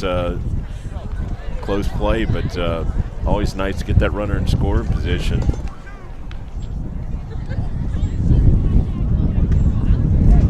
And that's another thing, too, like the track records of some of these guys offensively. You kind of, I mean, I feel people in baseball and guilty of it after a couple games. That's a dribbler over to third, bouncer to first, and Montez retired, but Torres goes to first. But you've got Montez, Torres, Lane, a lot of new bats where you're kind of waiting and seeing what they can do. You've got the proven commodities, proven in the aspect of you kind of understand what they did last year. But I kind of remind myself when we're talking about, like, this guy needs to get it going. It's like, we're in game 3. You know what I'm saying, Jeff? Well, I mentioned that yesterday, how early in the season we are. We've only seen about 5% of this season, and that's assuming, you know, the Mustangs play 40 games again, which would require a deep playoff run. So, yeah, you can't hit the alarms yet if you're off to a slow start, because you're only seeing a fraction of the at-bats you would expect to get over the season. We got a pinch hitter here for Will Newton. This is Andres Martinez. He's a senior. We saw him at third base yesterday. He looks like he'll be the third baseman when Lale's on the mound. I agree, too, that a lot of people with Martinez now at the plate. He'll just try to do a job driving a run with 2 outs. Guy over at third, 6-0 game. But that's a big role on the team to step in for a guy who's expected to be one of your, if not second starter, probably a really highest leverage reliever, whatever role they craft out for the star senior and Lale Esquivel. However, so that's a big role for Martinez to be in there and play good D. That's a hit right there. Yes, he does. It's in the gap and down. Torres comes across to score. Martinez digging for third. Oh, wow. He tumbles on his way to third, but he still gets there. Wow. I thought he had cost himself a triple right there on that fall. You don't see a guy stumble like that and still get to the bag. Coach Webster got a good laugh out of it. And Andres is getting a laugh out of it also. So good going there for the senior.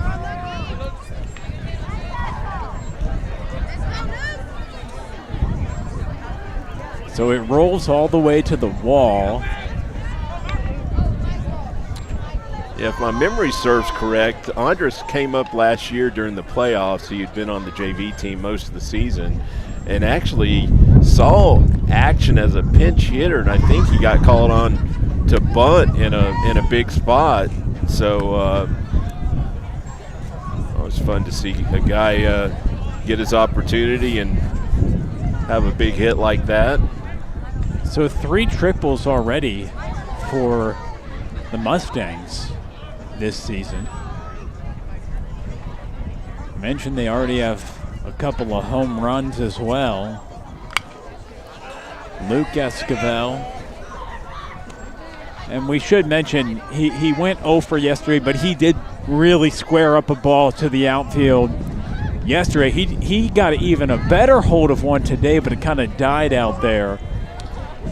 And the wind killed that last one he hit, but it certainly was well hit. Let's see if he can pick up a hit here, and it's probably his last at bat of the day.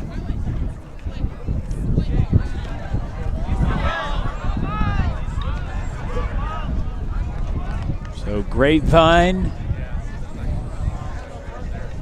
pressure is a privilege, Jeff. That is a message that I saw on some interviews with some of the players. Hey, back-to-back state champs, ranked first in the state. Some people have them ranked as high as 6th in the country, seen 3rd in the country, 7th in the country, so a consensus top 10 team in the nation. And you got players like Luke Esquivel and Lale Esquivel, Jorvorskie, Lane, and the rest of the crew.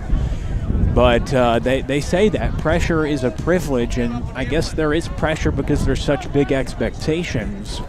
And early on in the season, they are living up to it.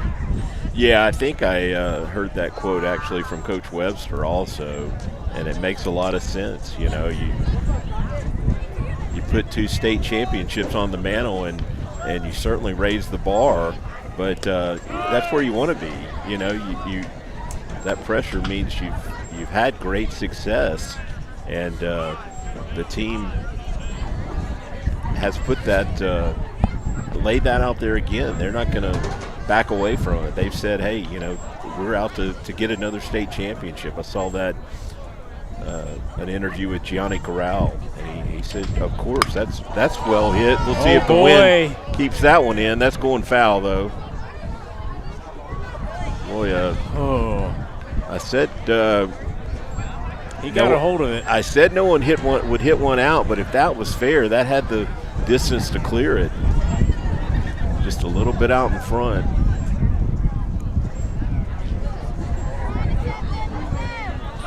So this is a team that already has 3 triples on the year. They hit 24 triples last year in their 36-3 campaign. They got 3 through 3 games right now. And that is right at him.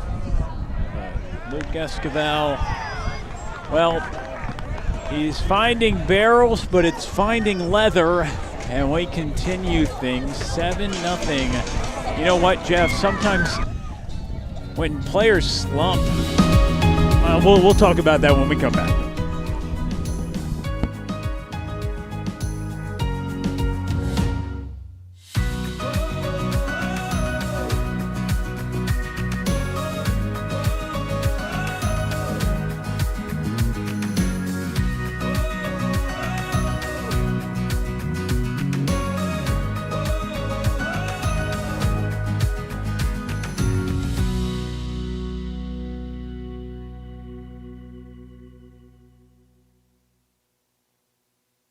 They call it the big time.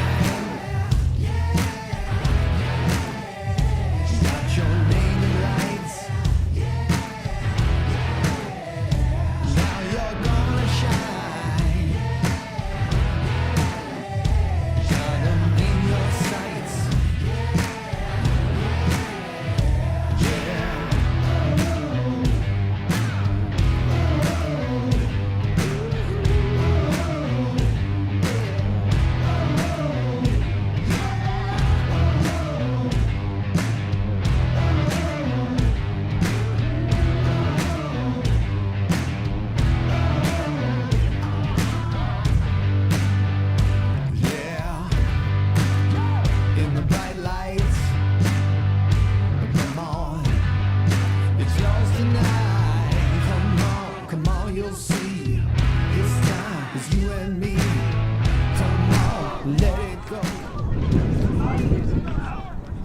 Back to action here from Wiley East. 7-0 lead here for the Mustangs.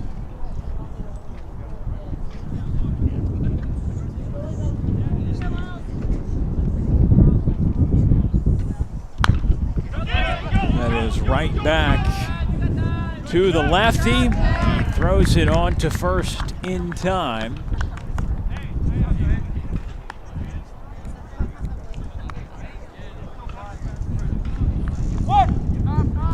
So 28-5. That is the combined score for the Mustangs. They have outscored their opponents now in the third game of the year. They have outscored their opponents 28-5. And Jack Swenson, who had a brilliant inning of work out of the pen, starts his second frame. One pitch, one out as it's fouled away.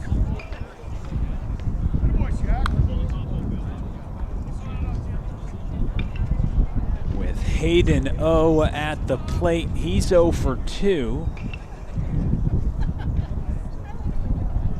Started the game on the mound. It is up and out.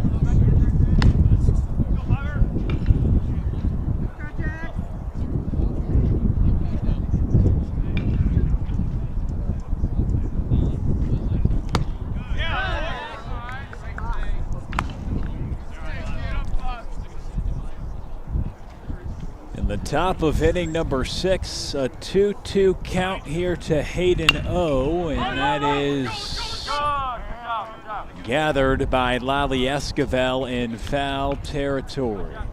So 7 runs on 6 hits, no errors for Grapevine. No runs, just 1 hit, 1 error committed by Centennial.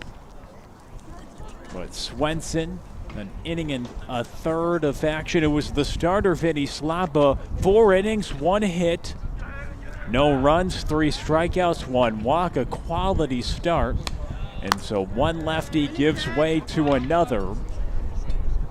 And it's the third trip through the order overall here for Centennial, and they've been limited to just 1 hit, 2 turns through, and Hayden O, the leadoff man, hitting 1 out and a full count. And it's spiked for ball 4. So just the second walk that has been issued today. That has been a common theme, Jeff, as you get back and join us from your trip over to the facilities. We were mentioning on the broadcast the score for Grapevine this year against their opponents combined now 28-5. So it's a wide margin, and was wondering. It just took him an inning to get warmed up, but That'd be understandable. It feels like 37, I think, here. Yeah, in Wiley. yeah. And as I went to the bathroom, I didn't want to come out because it was warm in there. Oh, it felt good, didn't it? But these high school kids are in short sleeves. I don't know what it is. Back-to-back walks, just as we were giving some love to the pitchers, Jeff. Yeah, maybe he was trying to do a little too much there. Coach Webster's going to come out and talk to him a little bit. You're right, though. Gloves, hats, coats for all the fans, us, and you get a guy like Vinnie Slapa, short sleeves, 4 innings of work, no problem for him. No runs, 1 hit, and now Jack Swenson will try to work around a couple of walks here in the 6th inning. Yeah, I just saw the students that marched out, and that was I saw a number of them just wearing short sleeves as I'm shivering talking here. In fact, my legs, I had to get them loosened up before I could even move that way. Standing up, it was kind of a unique experience. Yeah. You're like, oh man, my legs can't feel them. I mean, it really is so interesting. What one day of difference. Yesterday we were sweating, we had sunscreen out. I mean, it was a beautiful day. But you mentioned it, you said it's crazy that we shouldn't be getting this early in the season, and well, Mother Nature strikes today with that answer for you with a chilly day for some early season high school baseball. Yeah, in February, I'm surprised we haven't had a game or two already that was like this. So Swenson will try to work around a pair of walks. Grapevine pitching a shutout right now, 0 for 2 at the plate. Martinez at the dish, Hayden O at second, Evan Carter at first. They both drew walks. Martinez now hitting a ball and a strike the count.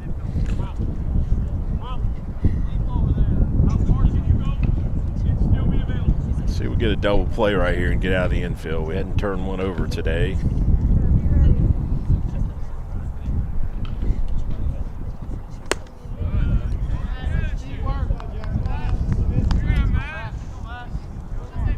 So one pitch could get you out of the inning. That was probably the message when you take a visit to the Hill.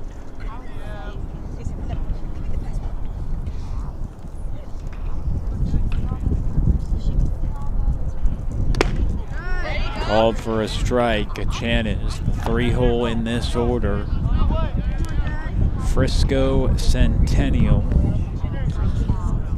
Yeah, the viewers out there can see that Max Swenson is not the biggest kid, but he's getting a lot out of that small frame.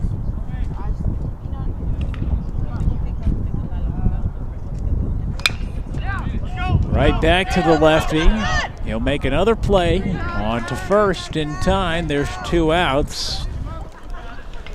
We will continue to see Frisco Centennial and the Titans on Tradio, as that's the opponent for Fort Worth Christian coming up in this next game that we have. It'll be a new broadcast, new link, but still on Tradio, how you're watching now, for our edition of Cardinal Baseball Live, Mustang Baseball Live going on right now. But the Mustangs and the Cardinals both playing Centennial today, as they have a doubleheader this morning of action here from Wiley East in the Raider Invitational. Boy, they kind of got the short end of the stick having to play 2 games in this weather. Fort Worth Christian got to play 2 games yesterday when it was so nice. Grounded left side, Lale Esquivel bobbles it, picks it up, doesn't throw anywhere. And the Titans score their first run. It's Hayden O who walked, who will come across to score after it was in and out of the glove of the third baseman for the Mustangs.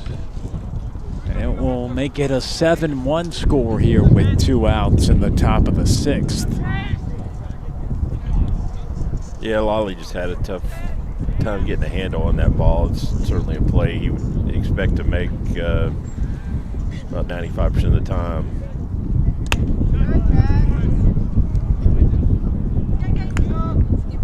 So runners on the corners with an 0-1 count. Jack Swenson had an efficient 5th inning. His ground into Ray, flipped on the second. Will Newton there.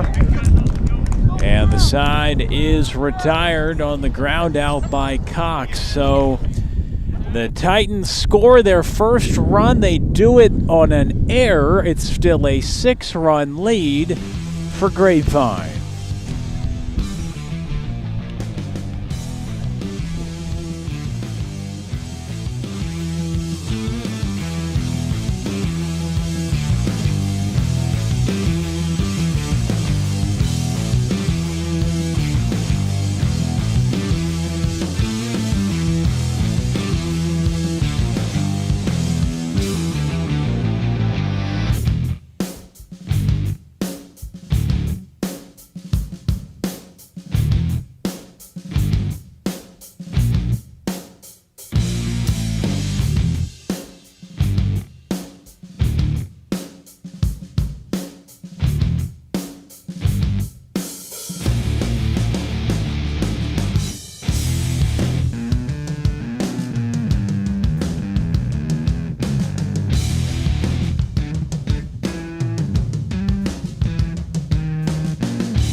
Seven-1 lead for Grapevine, bottom of the 6th inning. Glad you're with us here on Mustang Baseball Live on Tradio.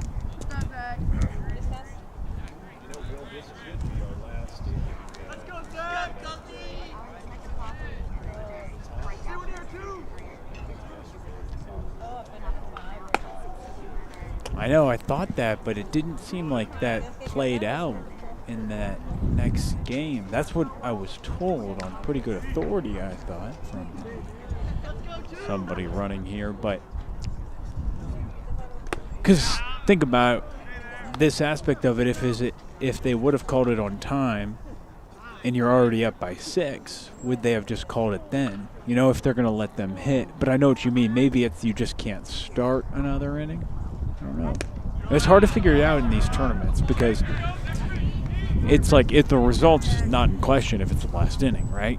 But they may just let them hit because it's like tournament. People are trying to get reps and at-bats. Is that it? Maybe? I don't know. Yeah, well, given the fact that we're the home team, if we hit the limit, we should stop right when we hit the time.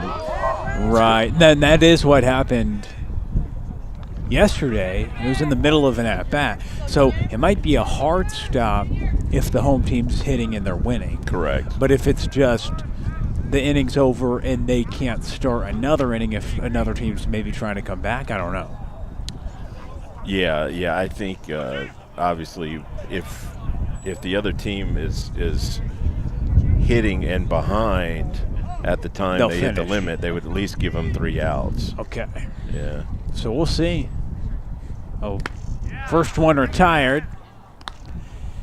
On the fly out brings up Jorvorskie, Lane Jr. 0 for 2. He has struck out a couple times, had a pair of punch outs yesterday. Both of those backwards Ks, both of these today. He went chasing for pitches outside the zone. So trying to find it at the plate early on in the season. We know it's going to come from the highly touted prospect committed to Arkansas. Seem to be seeing a lot of breaking pitches first pitch.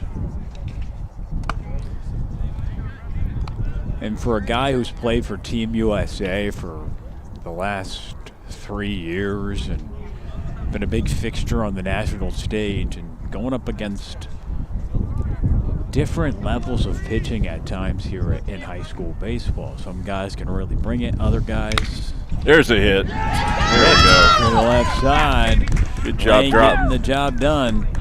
Yeah, got a fastball down around the knees and dropped that barrel on it. Good to see him put one up in the hit column. It is good to see, and he does it against Preston Sykes.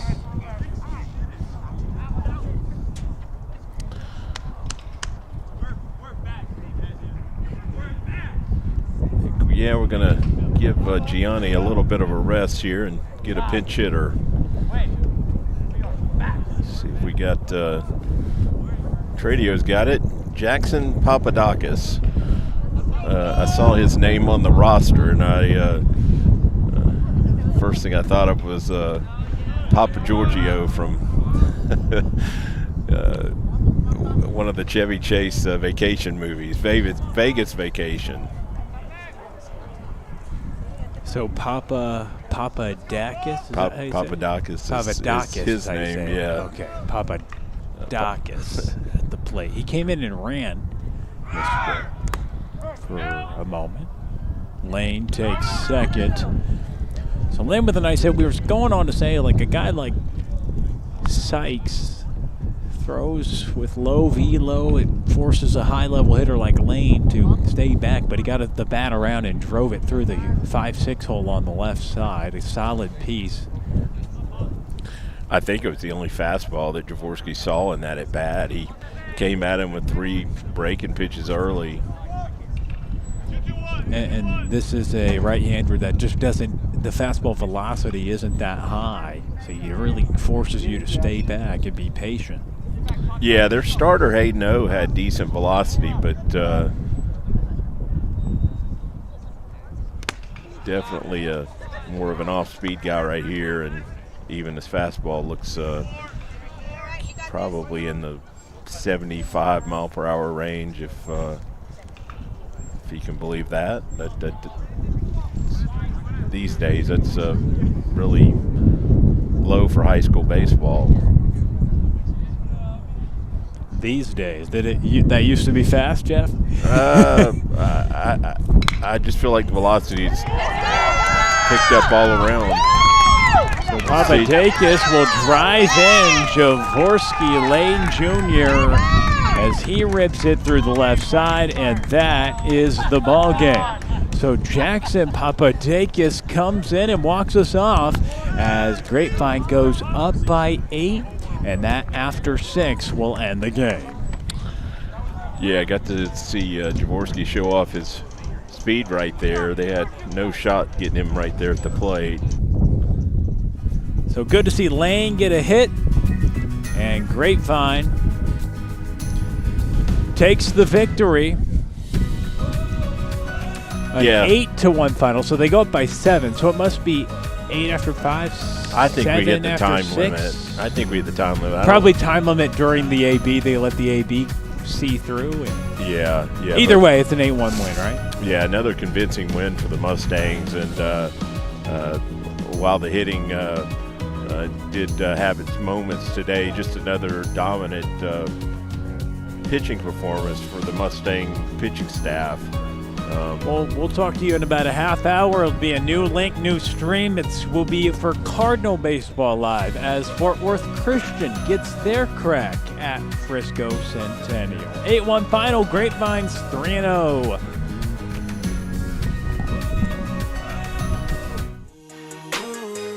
We only play to win. That's on everything. We climbing to the top. Turn it up a notch. This is our house. Hey, we get that dub. We can